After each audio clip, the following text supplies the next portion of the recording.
Earthquake जो है वो डिटेक्ट किया था पाकिस्तान के इस्लामाबाद और केपी के कुछ सिटीज़ के अंदर। ये इसके जो झटके थे वो लाहौर, इस्लामाबाद, रावलपिंडी, क्वेटा, पेशावर, कोहाट, लकी, मरवत और कुछ दूसरे इलाकों के अंदर जैसे कि स्वात और नॉर्दर्न वजीरिस्तान में महसूस किए गए। According to seismic monitoring centre, ये जो है अफगानिस्तान का हिंदू कुश का रीजन वो इसका जो था वो एपी सेंटर था। इससे पहले भी मार्च में जो 6.8 मैग्नीट्यूड का अर्थक्वेक आया था पाकिस्तान के डिफरेंट हिस्सों में, उसमें 9 लोगों की डेथ हुई थी, इंक्लूडिंग 2 विमेन, और इंजर किए थे उसमें 160 लोग। तो उसका भी ओरिजिन जो था हिंदू कुश था। आज का ये जो ज़ल्ज़ला आया है इसके अंदर अभी तक कुछ जो मटीरियल या के जो ह्यूमन लॉसेस हैं उनका तो अभी तक कुछ जिक्र नहीं है, लेकिन हो सकता है कल तक हमारे पास डिटेल्स आ रहे हैं। और जनाब, पीडीएम और पीटीआई के बीच में थोड़ी सी जो है वो फ्रूटफुल टॉक्स हुए हैं। उसकी वजह ये है कि ये जो क्रूशल टॉक्स कल चल रही थी ट्यूसडे के दिन पीटीआई और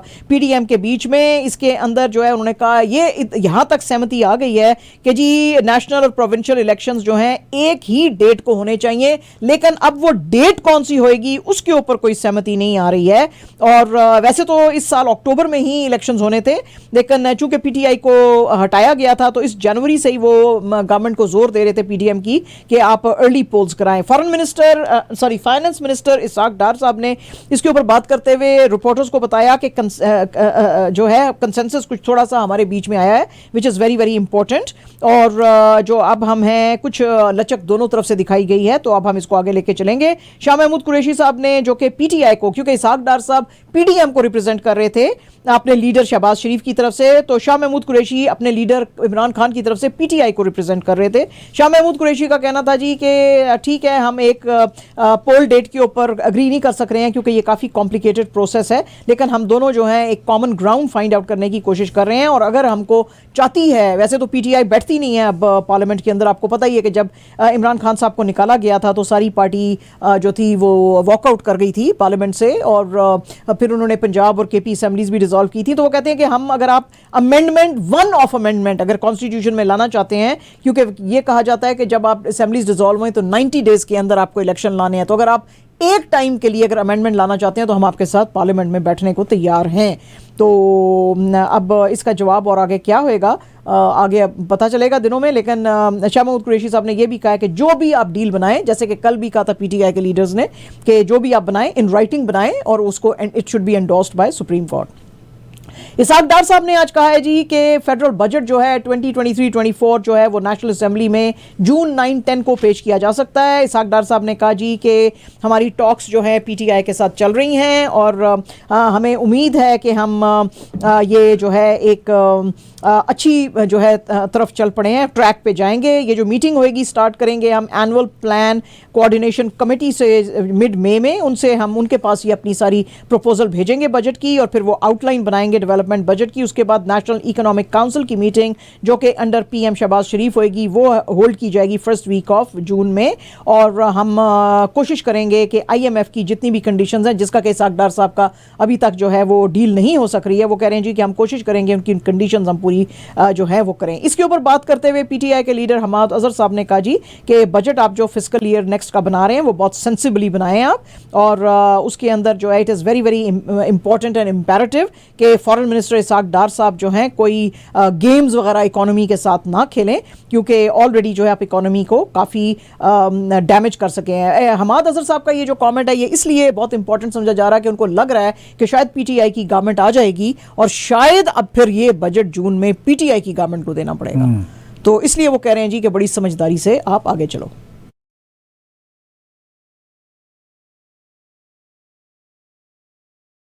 इमरान खान साहब जो हैं जी उनको इस्लामाबाद हाई कोर्ट ने आज वार्न किया है कि आपको इंटरम बेल 9 डिफरेंट केसेस में बिल्कुल नहीं दी जा सकती, वो उन्होंने कैंसिल हम कर सकते हैं अगर आप इन पर्सन कल यानी कि थर्सडे को नहीं हाजिर होंगे कोर्ट के अंदर। इनके काउंसिल सलमान सफ्तर जो है उन्होंने एश्योर किया कोर्ट को कि नहीं कल जो है खान साहब आएंगे, हालांकि उनको एम्बुलेंस में भी आना पड़े तो वो आएंगे। इस्लामाबाद हाई कोर्ट के चीफ जस्टिस आमिर फारूक ने आज खान साहब का जो केस सुन रहे थे 2 डिफरेंट केसेस में, उसमें उन्होंने जिसमें कि उन्होंने एलिजिडली थ्रेटन किया था ऑफिसर्स को आर्म्ड फोर्सेस के, और दूसरे में उन्होंने PMLN के जो लीडर मोहसिन शाहनवाज रांझा को अगेन अलेजली अटेम्प्टेड मर्डर में जो उनका नाम आया था इमरान खान साहब का, उस सिलसिले के ये दोनों वो केस सुन रहे थे। उन्होंने कहा जी कि chief justice Islamabad high court ने कहा कि जी यहाँ पे कोई ऐसी प्रेसिडेंस नहीं है कि कभी कोई बेल पिटीशन चल रही हो तो जिस आदमी को जो बेल मांग रहा है वो यहाँ पे ना होए। लेकिन मीनवाइल जो शौकत खाना मेमोरियल ट्रस्ट हॉस्पिटल का मेडिकल बोर्ड है, उन्होंने इमरान खान साहब को कहा है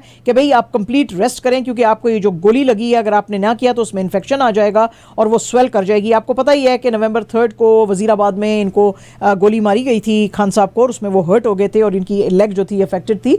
तो डॉक्टर्स का यही कहना है कि अननेसेसरीली आप घूमे फिरे ना और इस पर प्रेशर ना डालें, क्योंकि ये मामला जो हैं खराब हो सकते हैं। जर्मन मिनिस्टर जो हैं स्वेंजा शुल्ज, जो कि लीड कर रही हैं एक delegation of federal ministry for economic cooperation and development, उनकी मुलाकातें हुई हैं जी पाकिस्तान की federal minister for climate change and environmental coordination senator Sherry Rehman से at the sidelines of Petersberg climate dialogue in Berlin, जिसके के अंदर उन्होंने अश्योर किया है शेरी रहमान को कि जर्मनी पाकिस्तान को 120 मिलियन यूरोज देगा क्लाइमेट चेंज के इनिशिएटिव्स के लिए।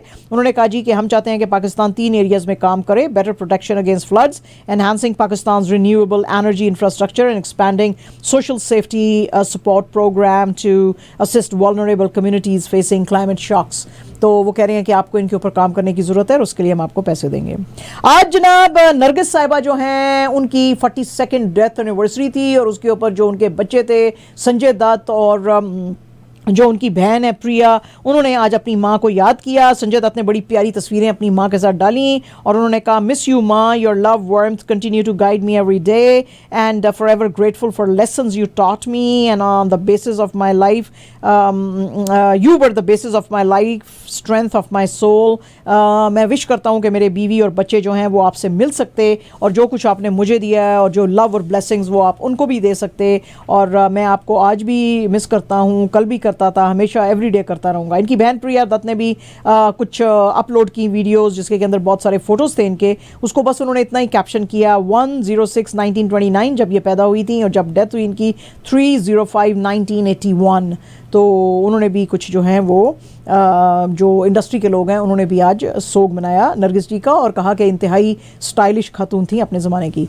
नवाजुद्दीन सिद्दीकी साहब जो हैं उन्होंने ई टाइम्स को एक इंटरव्यू दिया है, और उसके ऊपर बात करते हुए नवाजुद्दीन सिद्दीकी साहब से जब पूछा गया कि आप रूमर्स के ऊपर रिएक्ट क्यों नहीं करते हैं, तो नवाजुद्दीन सिद्दीकी ने कहा जी कि रूमर्स जो हैं वो तो कुछ भी कर सकते हैं, और वो एक आदमी एक रूमर छोड़ता है और फिर वो बढ़ते बढ़ते ऐसे बढ़ जाता है कि वो जो आदमी जिसके बारे में वो रूमर होता है उसको बिल्कुल ही विलन बना दिया जाता है, और दूसरे फिर उसके ऊपर जो है फ्यूल ऐड करते हैं टू फायर। तो सच जो है वो तो वक्त के साथ सामने आ ही जाता है। तो मुझे लगता है कि जो है जब लोगों की जो मिजरी के दिन कुछ गुजर रहे होते हैं तो दूसरे लोग उसके मज़े ले रहे होते हैं, तो इसलिए जो है मैं बिल्कुल उनके ऊपर खामोश रहता हूँ, कुछ रिएक्शन शो नहीं करता हूँ, ताकि कोई भी बंदा मज़े ना ले सके जब कभी कोई रूमर्स खासतौर पे मेरे बारे में आते हैं। अनिल कपूर साहब जो हैं जी, आज 1985 की जो बड़ी आइकॉनिक मूवी आई थी युद्ध, आज उसको जो है 28 ईयर्स हुए, तो उसके ऊपर आज बात कर रहे थे। ये फिल्म बहुत ही आइकॉनिक इसलिए थी क्योंकि इसके अंदर बहुत बड़े स्टार्स थे। अनिल कपूर थे, टीना मुनियम, जैकी श्रॉफ, नॉर्टन, डैनी, शत्रुघ्न सिन्हा और हेमा मालिनी जो थे उनके भी कुछ इसमें जो थे वो स्पेशल अपीयरेंसेस थी। और ये वो फिल्म थी जिसमें स्पेशली सबसे पहले इन्होंने ये सेंटेंस यूज किया था, एकदम झकास। तो एकदम झकास। तो उसी सिलसिले में आज इनसे एक इंटरव्यू किया जा रहा था, तो उस पर इन्होंने और अपने सोशल मीडिया पे भी इन्होंने कहा कि जी ये जो प्रोड्यूसर थे गुलशन राय और उनके बेटे Rajiv, it was a pleasure meeting them and working with them. Tina Munim fabulous को स्टार थी, Jackie Shroff as always we had a blast, और नौतन जी के साथ काम करने का मुझे मौका मिला। She was always warm and caring and reminded me of my own mother. और कौन फॉरगेट कर सकता है ड्रीम गर्ल जो है हमारी फिल्म इंडस्ट्री की, हेमा जी, उनके साथ काम करना। तो युद्ध रियली वॉज अ गिफ्ट, और वो जो है उसने चीज़ें आगे बढ़ाई। और सबसे पहले जो है इट्स बिन, और उन्होंने अपने कैप्शन में ये भी लिखा, युद्ध एंड 38 ईयर्स सिंस झकास। तो उन्होंने आज इसको याद किया। और जनाब आज पाकिस्तान और न्यूजीलैंड के बीच में 3rd ODI था, और पाकिस्तान 2-0 से लीड कर रहा था। आज भी पाकिस्तान ने 26 रन्स यानी कि 5 विकेट से न्यूजीलैंड को हराया और थर्ड ओडीआई भी जो है वो भी जीता। तो अब ये जो 5 मैच की सीरीज है ओडीआई की, इसमें 3-0 से अब पाकिस्तान जो है जनाब लीड कर रहा है। फोर्ब्स मैगजीन दुनिया में आया ये हम जैसे गरीबों का दिल चलाने यानी जो स्टीव फोर्ब्स हैं उनको मैं कहना चाहती हूँ, सर तुसी जरूर सानू जलील करना गरीबां नू, क्यों इस तरह दियां खबरां छापदे हो? दुनिया की अमीर तरीन औरतें, दुनिया के अमीर तरीन मर्द, दुनिया के अमीर तरीन बिजनेसमैन, दुनिया के अमीर तरीन फिल्म स्टार, दुनिया के अमीर तरीन आज जो स्पोर्ट्समैन हैं उनके बारे में जी आज फोर्ब्स ने आज रिपोर्ट छापी है और हमें अपनी गुर्बत का आज फिर एहसास हुआ। हमको कितने चाहिए माजिद भाई? $1 मिलियन ओनली, $1 मिलियन। तो इनके पास देखो जरा, मतलब है तुसी कोई साढ़े को ज्यादा सोने हो भाई कि तो जड़े इतने लंबे पैसे। अच्छा जी, आज फोर्ब्स मैगजीन के मुताबिक जो सबसे हाईएस्ट पेड जो एथलीट है वो क्रिस्टियानो रोनाल्डो है और वो कहते हैं जी कि जब से ये KSA यानी कि किंगडम ऑफ सऊदी अरेबिया के अल नसर क्लब में गया है तो इसकी जो एनुअल प्लेइंग सैलरी है वो डबल हो गई है। ये इसकी अब सैलरी जो है 136 मिलियन को टच करती है, जिसके के अंदर $75 मिलियन उस वक्त जमा हुए हैं जब ये अल नसर के पास गया है। PSG के प्लेयर जो फॉरवर्ड जो है लायनल मेसी, उनकी जो है playing salary that is $130 million. French captain Mbappe $120 million. और ये सिर्फ सैलरी है, ये जो एंडोर्समेंट्स और चीजें हैं वो इसके अलावा हैं, वो इसके अलावा हैं। ओके, लॉस एंजलिस लेकर्स के जो प्लेयर हैं और NBA great LeBron James $119.5 million. Again this is only playing salary, nothing to do with endorsements. Mexican boxer Canelo Alvarez $110 million।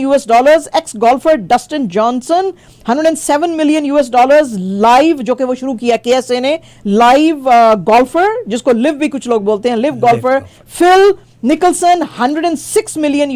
4-time NBA champion Stephen Curry $100.4 million। Phoenix Suns Kevin Durant $89.1 million। ex tennis ace Roger Federer $95.1 million। Wow. सानू कितना चाहिए जी? We can only say wow. Wow क्या जी, साढ़े ते हाय हाय निकल रहे हैं हाओ निकल रहे हैं भाई। सानू भी दे दो कोई $1 मिलियन गरीबो है नहीं अमीरो। अच्छा जी, अच्छा जनाब, PSG के फॉरवर्ड जो है लायनल मेसी वो अब ट्रबल में आ सकते हैं। उसकी वजह यह है कि शायद PSG इनका जो कॉन्ट्रैक्ट है वो रिन्यू ना करे, क्योंकि PSG कह रहा है कि इन्होंने अनऑथराइज्ड ट्रिप किया है to kingdom of Saudi Arabia. French sports daily लाकी जो है उसने रिपोर्ट किया है। तो ये वहां जाके खेलना शुरू कर देंगे सऊदी अरेबिया से? एग्जैक्टली, वो कहते हैं जी कि वैसे तो उन्होंने ऑप्शनल 3 सीजन क्लॉज कॉन्ट्रैक्ट जो था वो किया था, और जब ये पहली बार आए थे इन्होंने ज्वाइन किया था PSG को 2021 में, और जो अब ऑफिशियल्स हैं वो कह रहे हैं कि अब हम इसको और फर्दर एक्टिवेट नहीं करेंगे। इनको 2 हफ्ते का सस्पेंशन दिया गया है और इनको कहा है कि आप प्रैक्टिस जो आपको करनी थी टीम के साथ, और आपको जो है इन्होंने प्रैक्टिस नहीं की, जिसकी की वजह से 3-1 डिफीट हुई थी at home against Lorient in La Ligue 1। और ये जो है इनको बजाय इसके कि ये प्रैक्टिस करते, ये फ्लाई कर गए KSA में, यानी कि ये पहले एक तो हार गए, इन्होंने प्रैक्टिस भी नहीं की और उसके बाद फिर ये उधर भी चले गए। तो अब वो KSA by the way have already offered him money। हाँ ऑफर्ड हिम मनी, लेकिन अब देखें ना KSA और PSG के भी, क्योंकि PSG जो है वो कतर की जो रॉयल फैमिली है वो ओन करती है अब, ठीक है, पेरिस सेंट जर्मेन। तो ये अब जो है अल नसर, अब बई पाया तुसी क्यों गए हो? देखो, एक तो तुसी हारे हो, फिर तुसी उत्थे चले गए हो बगैर दसे, फिर तुसी जड़ी है प्रैक्टिस नहीं की आपने। What is this going on है? This is not professional attitude. हम पैसे ज्यादा कमाते हो उसका मतलब ये तो नहीं है कि तुसी जो मर्जी करते फिरो। हाँ, I know our proper life, I hate this life. And जनाब, वही जो मैंने गाना शुरू में गया था वो पहले मैं गा लूं, फिर मैं ये 2 खबरें आखिरी सुनाऊंगी।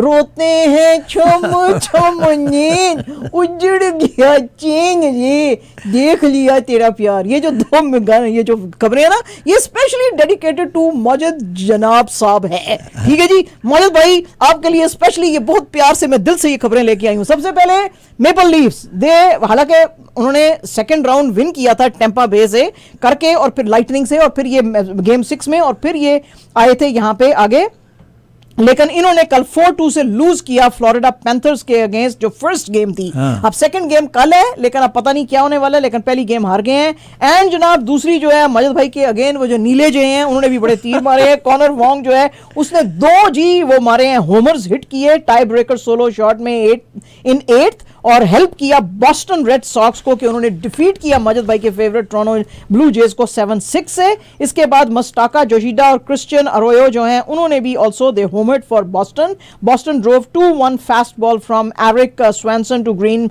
Monster seat for second homer yesterday. और अब जो ये था इसका 3rd in 3 days था।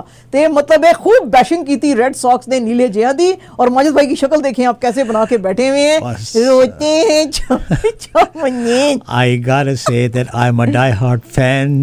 Who I am, you gotta guess. हाँ जी, तो मजद भाई की दोनों जो है वो टीमें जो है नीले जे भी और लीफें जो है दोनों हार गई हैं बस।